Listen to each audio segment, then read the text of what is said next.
Hello guys and welcome to a new episode of the Football Show. As today we're going to talk about yesterday's Champions League games and also today's Champions League games as well. So let's get started. Let's start with yesterday's Champions League games. Last 16, first leg, 25-26. Galatasaray against Liverpool. Galatasaray beat Liverpool 1-0 thanks to the winning goal from Lemina. And could have been 2-0 for the goal from Jokeran Kakir if that goal stood. But yeah, Galatasaray won 1-0. To be honest with you, like, the Galatasaray did what they had to do to win. I thought the fans were amazing of Galatasaray. Obviously, they put in a very good atmosphere. And yeah, Liverpool actually went to hell in this game.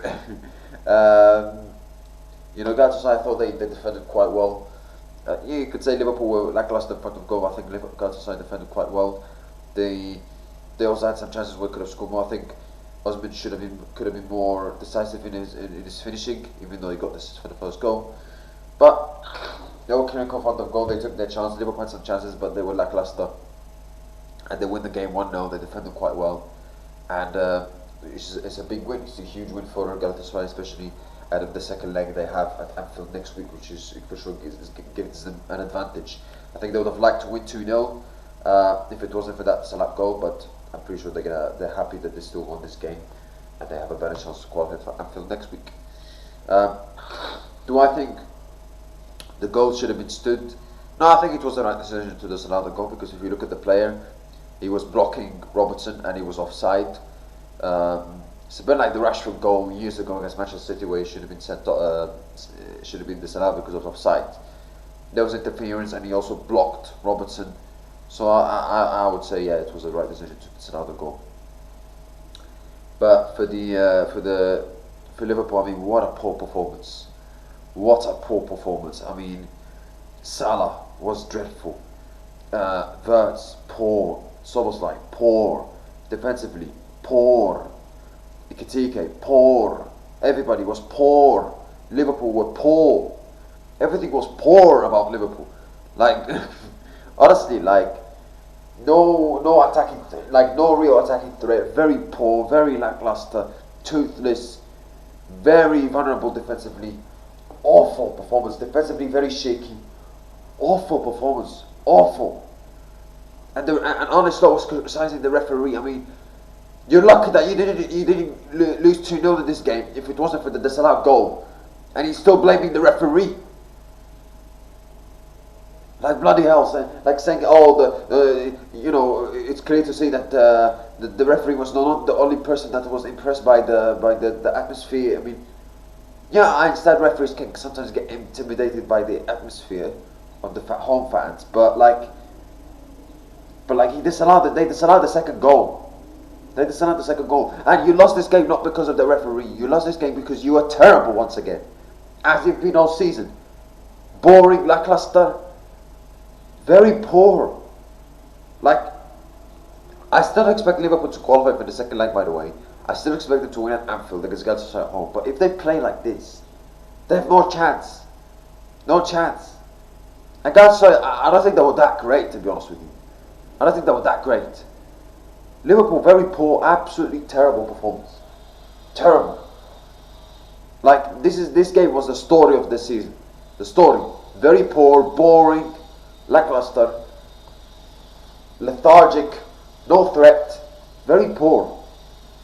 So, yeah, I mean, but you have to give credit to Galatasaray because they deserve to win, because they took their chances where Liverpool didn't. They defended better, and atmosphere was fantastic. So you have to give them a lot of credit. Second leg, I still expect Liverpool to qualify at Anfield. I still expect them to win there and qualify, but for sure Galatasaray give themselves a better chance.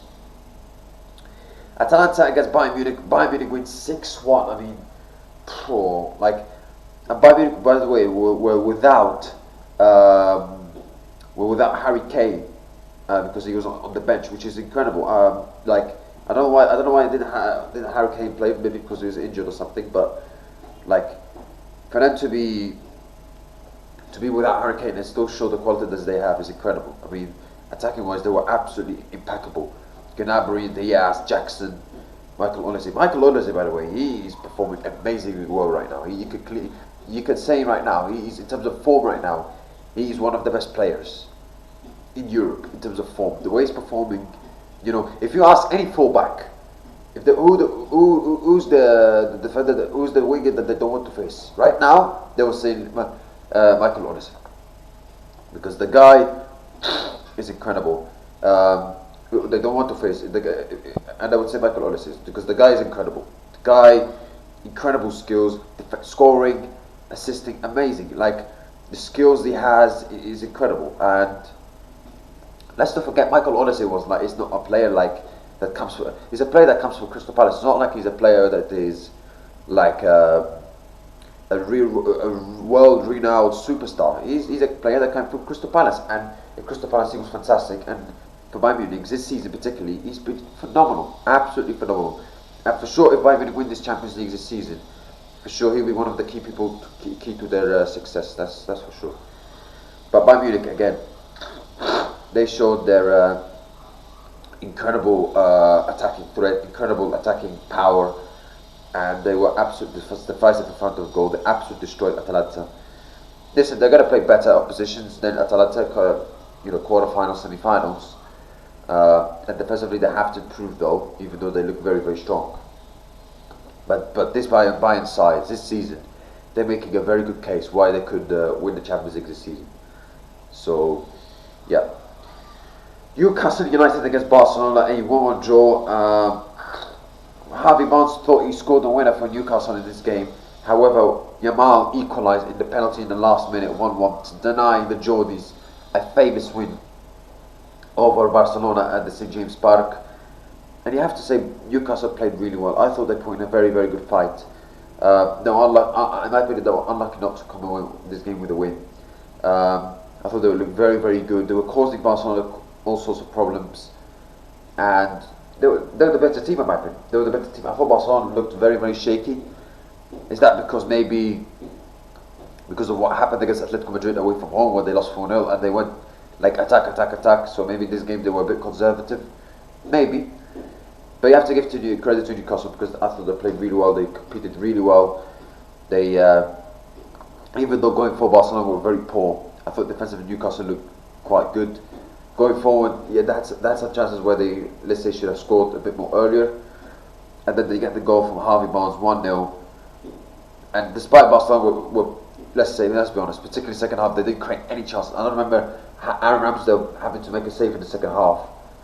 Despite Barcelona were very, very poor, I have to say, they still managed to come away with a draw, at least in this game. Yamal scoring the penalty in the last minute, which was the penalty. I think Newcastle will be kicking themselves not to come away with a win in this one, because if they wanted to qualify against Barcelona, they had to win this game at home, and they did everything they can until the last minute, until the last second, which denied them the win. It's unfortunate, but at the same time, Barcelona, you have to say that they looked very, very poor. There's no way, obviously, they're going to play like this in the second leg at the Camp Nou next week. And you can clearly see, like I said, they were a bit conservative in this game. I thought Yamal, he scored, especially in the pressurized moment, and to deny Barcelona a defeat in this one, which it's not a bad result for Barcelona, considering they didn't lose and they should win at home in the second leg next week. However, Yamal, I thought his performance wasn't that great. Lewandowski, not good as well. So it wasn't a good performance for Barcelona. Defensively, they were very shaky, but they still managed to come away at least with a draw, which should help them to win next week at the Camp Nou. So yeah, defensively, like I said, they were shaky. Newcastle, I thought they put in a very good fight, and Eddie Howe, you have to say, they put in he got his tactics spot on, because I thought the game against Manchester City, except 20 minutes, they were very poor. But in this game, I thought they competed really well. They gave a very good fight, and they were unlucky not to come away with a win. I expect Barcelona to win next week. I can't see Newcastle going there to win at the Camp Nou. I just can't see it. So yeah, but let's see what happens. But I think Barcelona, there's no way they're going to play as bad as they did in this game and be as conservative as they did in this game. So I expect them to qualify next week. Atletico Madrid against Tottenham. Atletico Madrid win 5-2. Another embarrassment for Tottenham Hotspur. Atletico Madrid, obviously, they did what they had to do. Tottenham side is dreadful. 5-2. They were decisive in front of goal, clinical. They capitalised on the mistakes from Tottenham, considering especially from the goalkeeper from Ginski, and they were decisive. They punished them brutally, especially 4-0 up in the first 22 minutes. I think they would have liked to avoid two. I think Simeone would have liked to avoid conceding 2 goals, but 5-2, very good advantage that Atletico Madrid have, especially in the second leg, which they should qualify in London next week. I would be surprised if they throw that away. So, as for Tottenham, I mean, such a dreadful Tottenham side, such a dreadful side. Defensively, absolutely all over the place.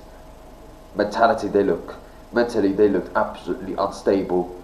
And what do I think about that substitution from Igor Tudor? Was he right to sub off Kinski and sub on Vicario 17th minute?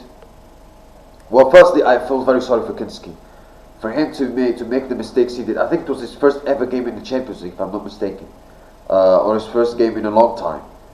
So there was obviously a lot of pressure on him, away in Madrid, away at the Wanda Metropolitano, in the Champions League, knockout stage, big crunch time.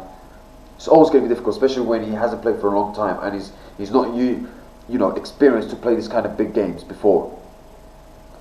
So I feel sorry for him to be having to be put in this situation where he was making mistakes and he was subbed off in the 17th minute. Really sorry for him.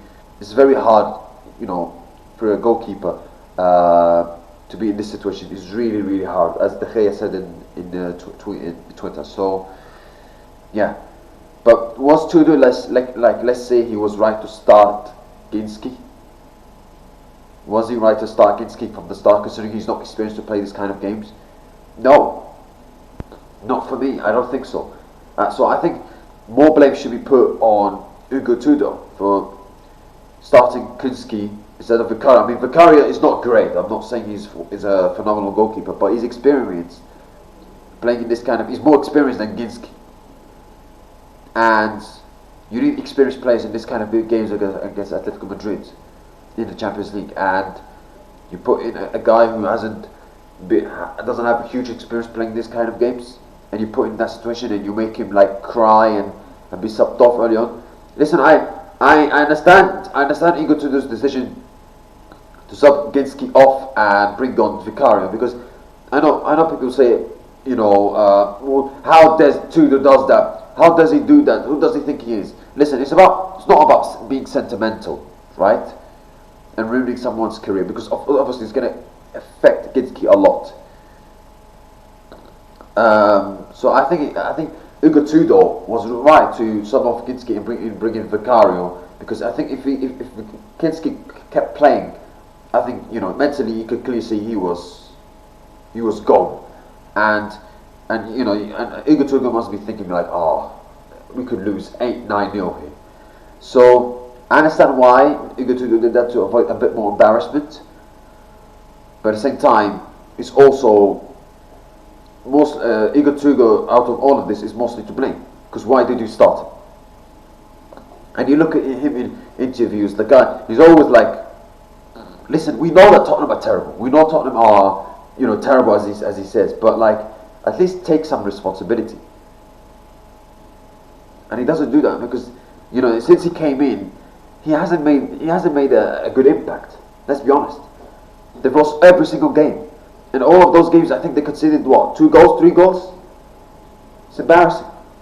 And they've got Liverpool away. They're gonna get knocked out of the Champions League, and then got a huge game against Nottingham Forest. So, yeah, tough times for Spurs. Let's move on to today's Champions League games.